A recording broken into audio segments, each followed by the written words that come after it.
मर्द का जब एक दफा औरत पे हाथ उठ जाए ना तो फिर उठता ही रहता है।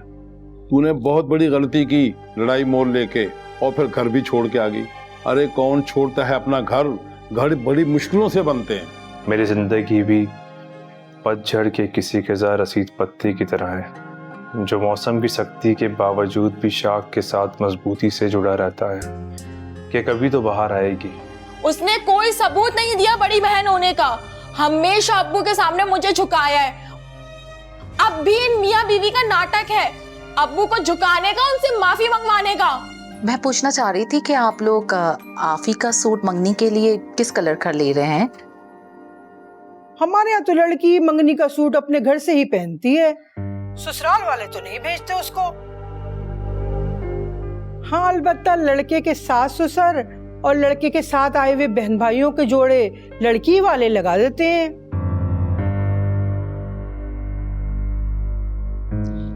बहुत अच्छा किया मम्मा, आपने सबके कपड़ों की बात खुद ही कर ली। मैं तो कहती हूँ आप उनसे बोलें कपड़ों की खरीदारी भी खुद कर लें, बस वो हमें बिल पे कर दें। बढ़िया ही बिल पे कर दें। अरे वो जो देंगे रख लेंगे, ये इतना काफी नहीं कि वो सबके जोड़े लगा रहे हैं। ना सही, मैंने तो इसलिए कहा, मैंने तो बरसों पहले कहीं पढ़ा था, जैसा करोगे वैसा भरोगे। जैसे आपने अपनी चारों बेटी के ससुराल वालों को इंतहाई सस्ते और घटिया कपड़े दिए थे, ऐसा ना हो कि आपके होने वाली बहू के मैके वाले भी आप जैसी हरकत कर बैठें। फिर खामखा आपको अफसोस होगा कि बुशरा की बात मान लेती।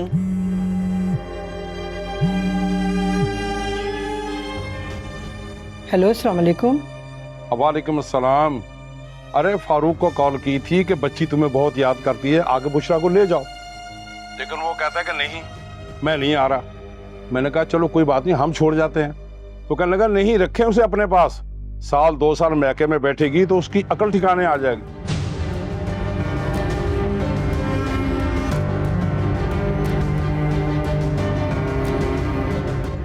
हेलो पापा।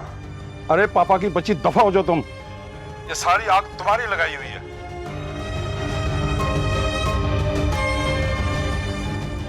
क्या हुआ मम्मा?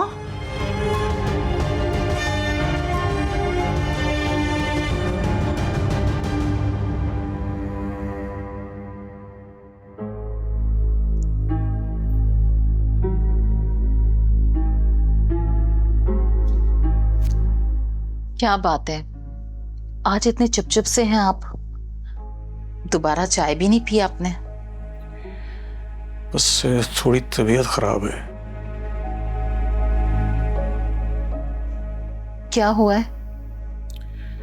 बस सर में दर्द हो रहा है।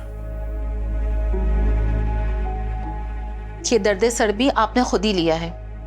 किसने कहा था आपको कि इतनी बड़ी फैमिली में अपनी बेटी का रिश्ता कर दें? हमारे बड़े बूढ़े कहते थे कि अगर ऊंट से दोस्ती करनी है ना तो दरवाजे भी बड़े करने पड़ते हैं। बस आपको तो भूत सवार था कि अपने से बड़े खानदान में उसका रिश्ता करना है, और इसी चक्कर में इतनी बड़ी फैमिली में आपने उस मासूम का रिश्ता कर दिया। कुछ दिन पहले तक तो आप भी इस रिश्ते से हर तरह से मुतमईन थी, और बल्कि दिलो जान से फरीफ्ता थी। तो अब क्या हुआ?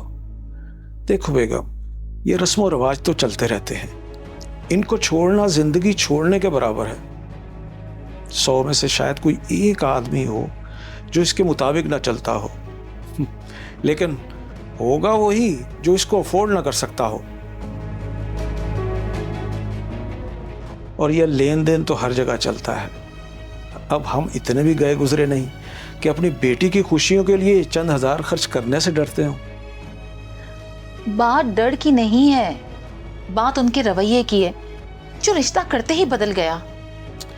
अरे वहम है आपका बेगम, आपने तो मुझे भी डरा दिया।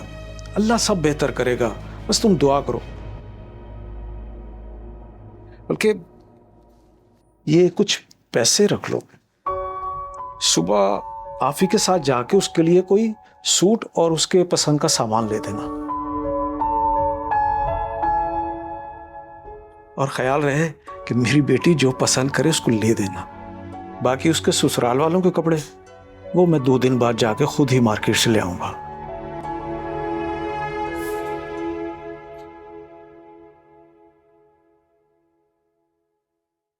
आपकी बात हुई फारूक से? हाँ मैंने फोन किया था लेकिन वो बार बार काट रहा था। बुशरा को तो कोई फिक्र ही नहीं है, मजे से पड़ी सो रही है, और एक हम इसकी फिक्र में अपना खाना पीना हराम किए बैठे हैं। तुम्हारी औलाद ने से मुझे शुरू से ही परेशान करके रखा हुआ है। अपने बरखुरदार को देख लो, 10-11 बजे से पहले दुकान पे नहीं आते, उनकी नींदें ही नहीं पूरी होती। जिस दिन मैं कब्र में जाके सो गया, फिर देखना ये कैसे घर चलाएगा। अल्लाह ना करे आपको कुछ हो, अल्लाह आपकी उम्र दराज करे, कभी तो खैर के अल्फाज मुंह से निकाल लिया करे। अरे वो बच्ची को मार रही होगी, जाके देखो। परेशान करके रखती है।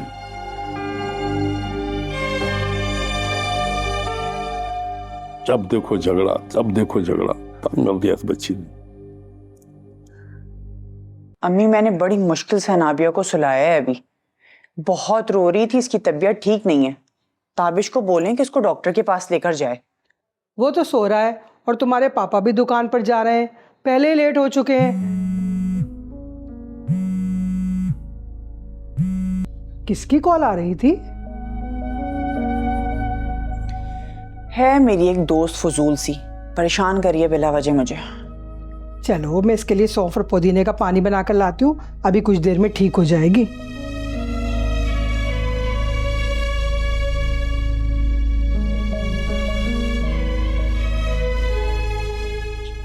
बेल जा रही है, उठा नहीं रही।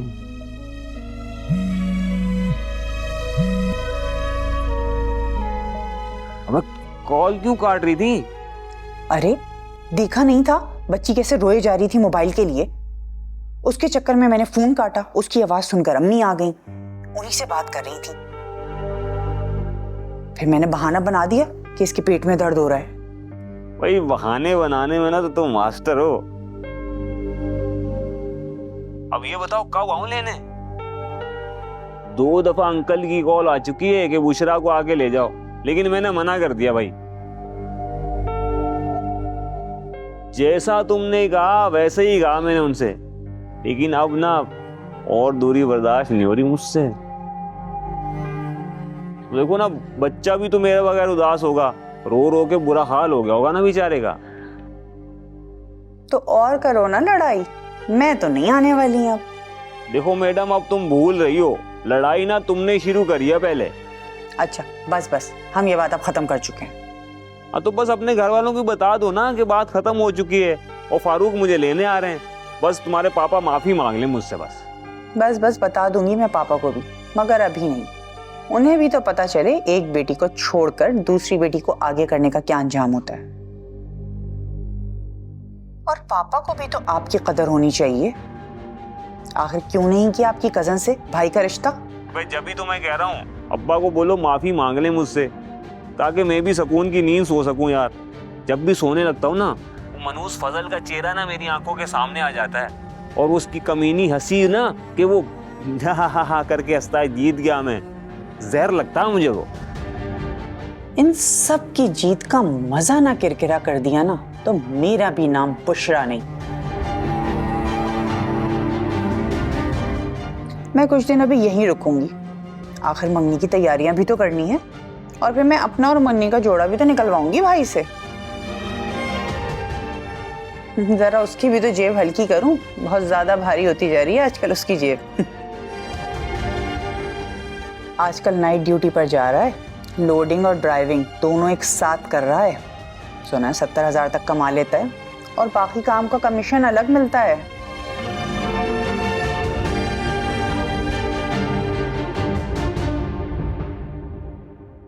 तुम और तुम्हारे बाबा ना दोनों ही एक ही नदी के 2 किनारे, बल्कि ये भी कहा जा सकता है कि एक ही थाली के 2 बैंगन हो तुम लोग। अम्मी मुझे नहीं जाना आपको छोड़ के, और ये लड़कियों को ही क्यों हमेशा सेक्रीफाइस करना पड़ता है, अपने माँ बाप को छोड़ना पड़ता है, अपने घर बार को छोड़ना पड़ता है। लड़के भी तो कर सकते हैं ना, वो भी तो अपना घर बार छोड़ सकते हैं और लड़की के घर पे आके रह सकते हैं। कितनी अजीब सी बातें करती हो बेटा, ये तो दुनिया का दस्तूर है और सदियों से यही चला आ रहा है।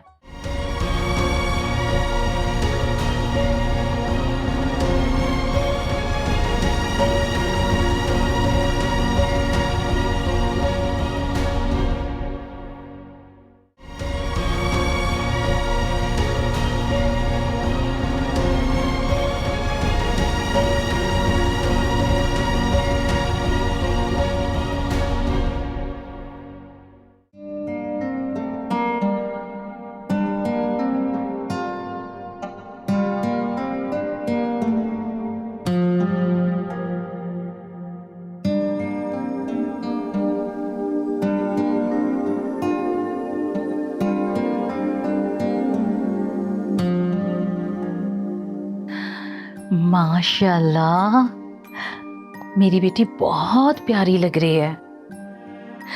अल्लाह ताला तुम्हें हर नजरे बद से बचाए।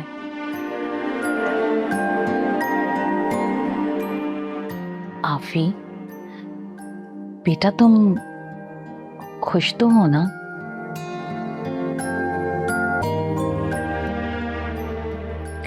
हर माँ बाप की ख्वाहिश होती है कि वो अपनी औलाद की खुशियां देखें, और जैसे जैसे औलाद बड़ी होती जाती है ख्वाहिश भी इसी तरह परवान चढ़ती जाती है।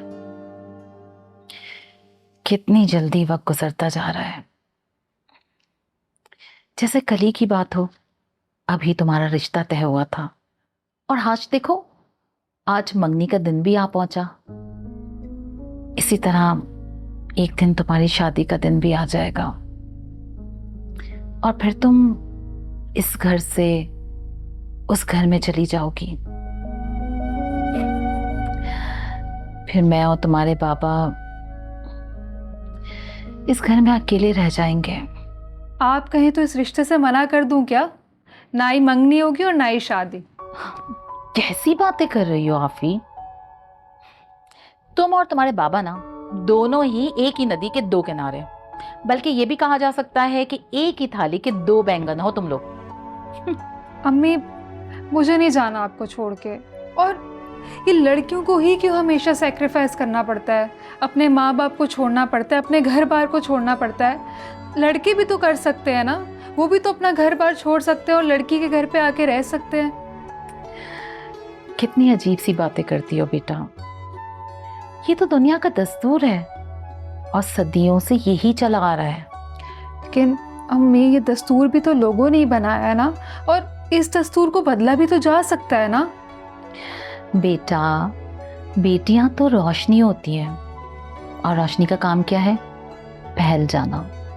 वो जहां जाती हैं अपने साथ एक नई रोशनी का चिराग जला देती है। लेकिन अम्मी, अगर रोशनी अपनी जगह छोड़ दे तो बुझ भी तो जाती है ना। नहीं बेटा, रोशनी कभी नहीं बुझती, बल्कि रोशनी तो जहां जाती है अपना एक नया रास्ता निकालकर दूसरों की राहें मशल कर देती है। मुझे यकीन है कि तुम उस घर में अपने प्यार की रोशनी ऐसे फैलाओगे कि जिससे तुम्हारी जिंदगी जगमगा उठेगी। हमेशा खुश रहो मेरी बच्ची, मेरी दुआएं हमेशा तुम्हारे साथ हैं।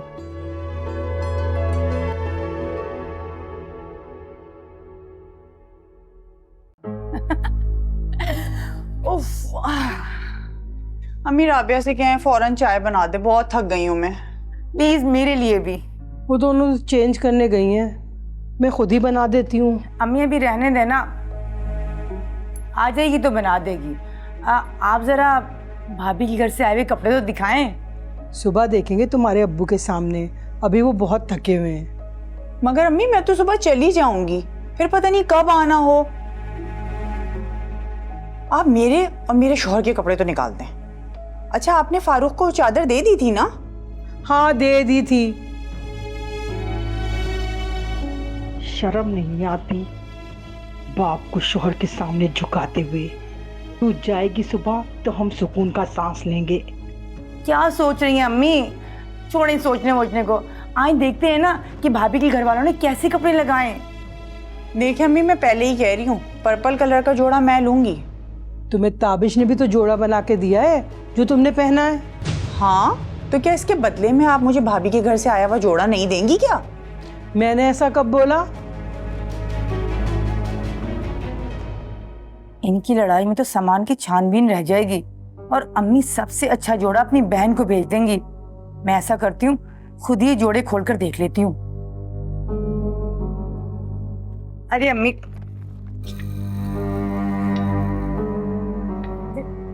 ये क्या? भाभी के घर वालों ने तो इतनी मामूली क्वालिटी का कपड़ा लगाया है, देखिए जरा। हाँ अम्मी, ये तो बहुत ही खराब क्वालिटी का कपड़ा है। अम्मी एक काम करें, ताबिश के जो 4 सूट आए ना, वो आप दामादों को लगा दें और दामादों वाले ताबिश को दे दीजिएगा। देखिए, हमें तो जैसे मिले सो मिले, लेकिन दामादों के सूट तो अच्छे होने चाहिए ना भाई। आप ही की इज्जत बनेगी दामादों के आगे कि आप किसी अच्छे घराने की बहू ला रही हैं। अरे ऐसे कैसे दे दूं ताबिश के कपड़े बिना उससे पूछे? अब जो आया है वही लेकर जाओ। सही कह रही है बुशरा। वैसे खालू के ऊपर ना वो जो रंग आया है ना जचेगा नहीं।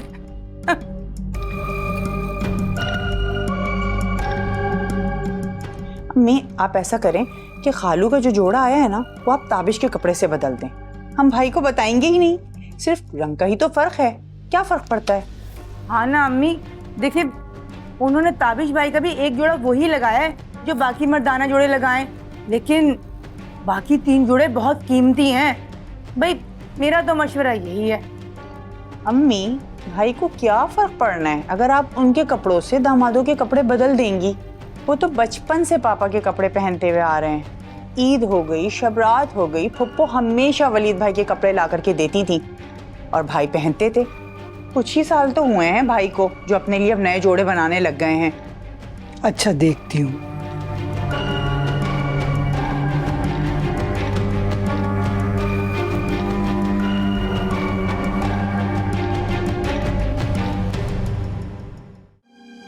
सुना है कि तैयार होने पार्लर नहीं गई, घर पर तैयार हुई हो।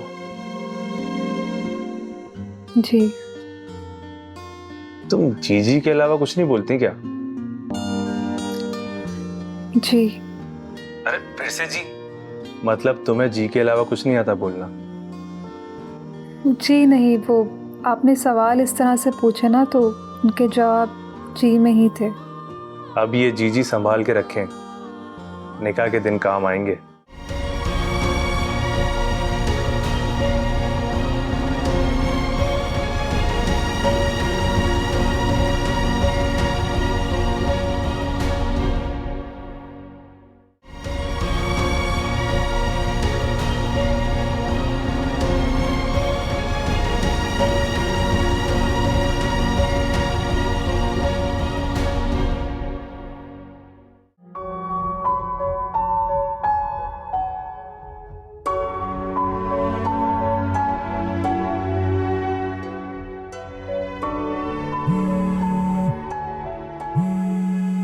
ये किसका फोन है?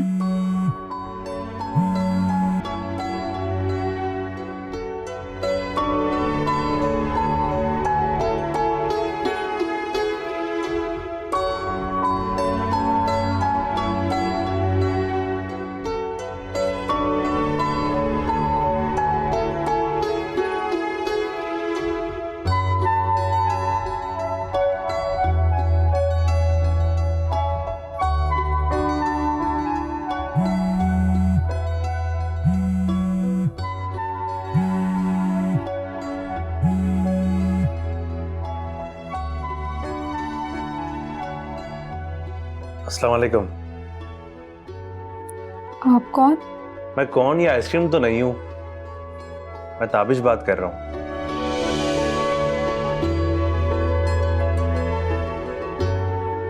Hello hello. जी। मैं समझा आपने कॉल कट कर दी। कैसी हो तुम? मैं अच्छी हूँ। वो तो मुझे पता है, तुम बहुत अच्छी हो।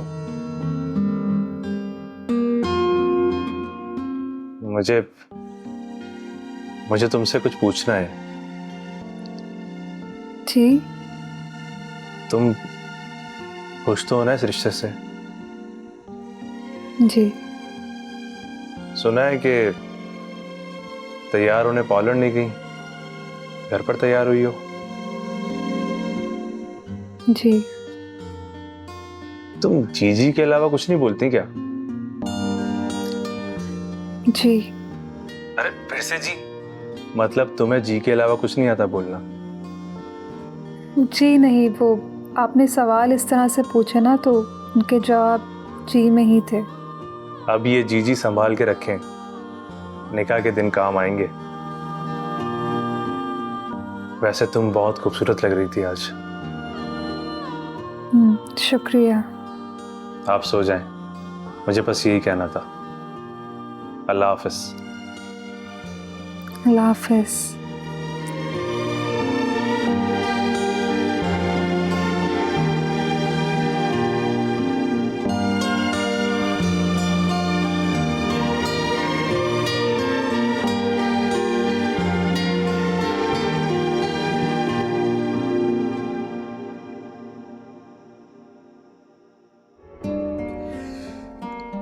भाई अल्लाह का शुक्र है कि सब काम खैर आफियत से हो गए, वरना सच पूछो तो मैं बहुत घबराया हुआ था।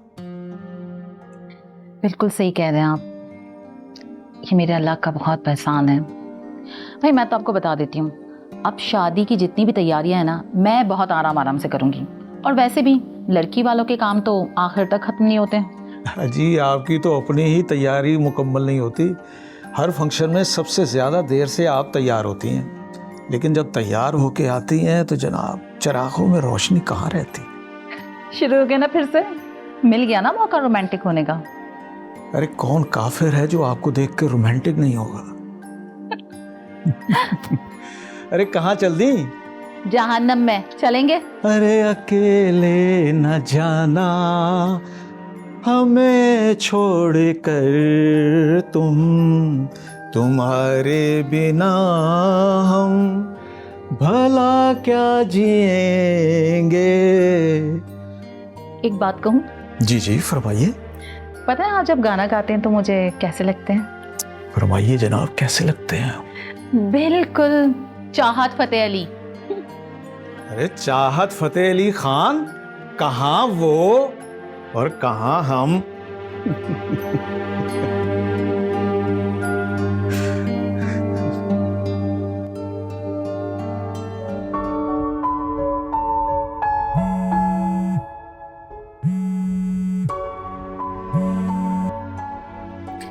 अस्सलाम वालेकुम। वालेकुम अस्सलाम। कैसी हैं आप? अल्लाह का शुक्र है। रात को नींद आ गई थी आपको? जी। मगर मुझे तो नहीं आई। तो फिर सुबह सोए होंगे ना आप? नहीं, सोया ही नहीं। सुबह दुकान पर आ गया, आँख ही नहीं लगी। तो फिर अब सो जाए। अल्लाह हाफिज। अल्लाह हाफिज।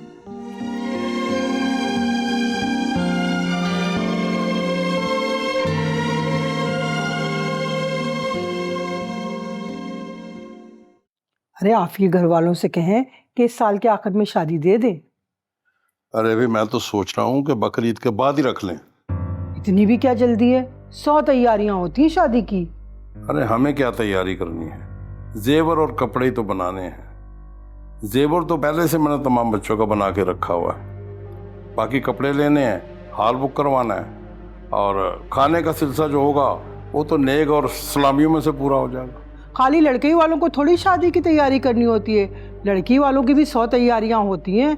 फर्नीचर, क्रॉकरी, कपड़े, जेवर वगैरह।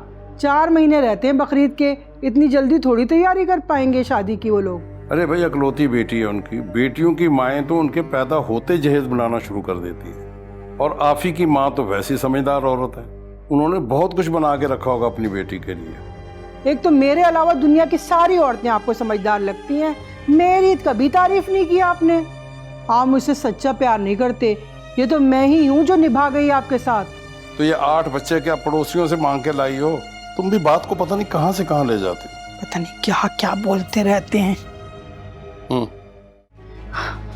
तो समझ में नहीं आ रहा कि मैं इस औरत का क्या करूं, कैसे इसकी फरमाइशें बंद करवाऊं। अरे आपकी समझ जो थोड़ी है, इसलिए अक्सर बातें आपके ऊपर से गुजर जाती हैं। मैं सोच रही हूं कि ऐसा क्या करूं कि इनका फरमाइशी प्रोग्राम खत्म हो जाए। जी जी बिल्कुल, सोचें सोचें, बल्कि घुटनों पे जोर दे के सोचें। ताबिश तुम समझ क्यों नहीं रहे? हमने भी अपनी बेटियों की शादियां की हैं, सब रस्में निभाई हैं। अब अगर हम अपने बेटे की शादी के मौके पे पीछे हट गए तो लोग क्या कहेंगे? तुम्हारी बहनों को अपने ससुराल में ताने सुनने पड़ेंगे।